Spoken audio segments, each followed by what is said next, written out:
nggak mau minum obat karena takut ketergantungan sama obat. Omongan itu sering saya dengar ya di ruang praktek ya. Ada benernya dan ada juga tidak benernya. Benernya itu kalau memang yang ngomong tersebut bisa merubah gaya hidupnya. Karena sebagian besar penyakit itu disebabkan oleh gaya hidup. Entah makan yang berlebihan, kurang tidur, stres. Atau mungkin makan makanan tertentu yang memang tidak sehat. Ya, kalau buruknya, kalau nggak mau minum obat itu, ya tentunya akan timbul komplikasi.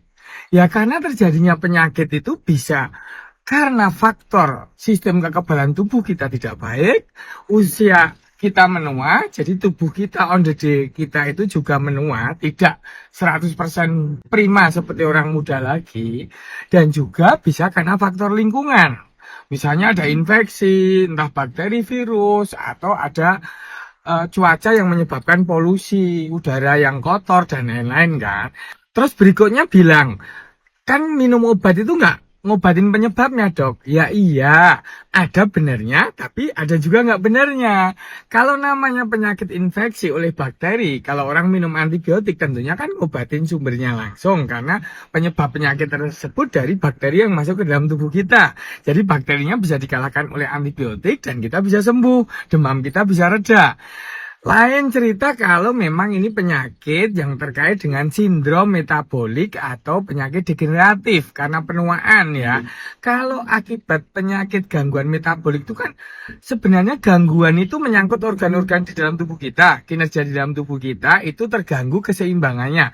Entah apakah faktor usia atau faktor risiko yang lain, itu sudah tidak terjadi keseimbangan pembentukan energi di dalam tubuh kita berasal dari makanan yang masuk.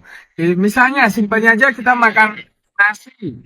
Terus kemudian harusnya diubah menjadi energi untuk keseharian hidup kita. Tapi karena sudah ada resistensi insulin, jadinya gula yang kita dapat dari makanan tadi tidak bisa masuk ke dalam sel tubuh.